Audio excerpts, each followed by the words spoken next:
The United States says this is the video that proves Iran was behind the attacks. US military claims it shows Iran's Revolutionary Guard removing an unexploded limpet mine from one of the oil tankers. It's also published a photo purporting to show damage and a mine attached to one of the ships.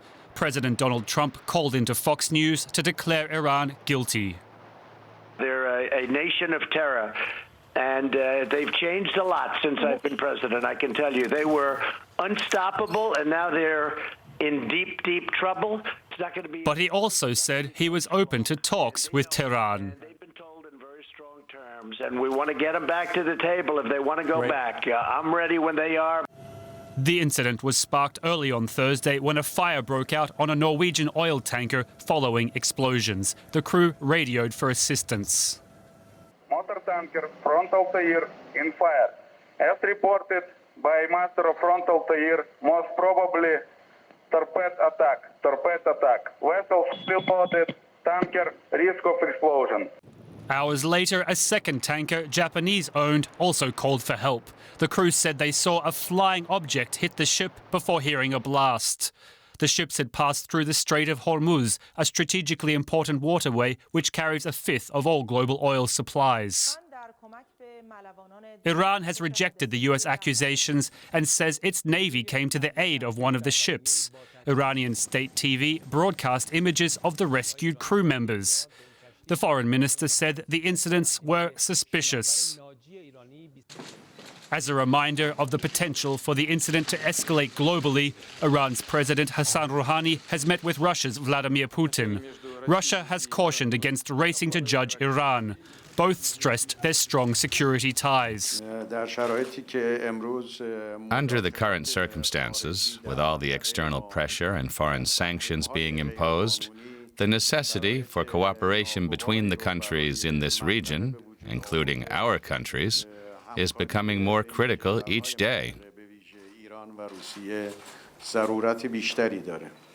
It's just weeks since the US blamed Iran for a series of attacks on 4 other ships in the same region, though full details have yet to be released. Iran has also rejected those accusations. Joining me now in studio is Markus Keim from the German Institute for International and Security Affairs. Now, Markus, we've seen escalations between these two countries ramping up for months now. I mean, how dangerous is this current situation? I don't expect an outbreak of major hostilities between the United States and Iran in the foreseeable future for 2 reasons. First, Iran lacks the necessary military capabilities. It's inferior in terms of conventional military capabilities. And on the other hand, we have a US president having proclaimed in the last election campaign that he would be withdrawing the United States in military terms from the Middle East. And he has given his word on this. So I think there's no risk of major escalation. However, what really concerns me is the danger of an unintended accidental escalation. Imagine an Iranian patrolling boat approaching slowly a US warship. The warship is feels threatened, fires, the Iranians firing back, and we're right in the middle of some kind of escalation. Well, what do you make of this situation then? I mean, we've seen this alleged evidence presented by the United States. I mean, how credible is that? Are we to believe that?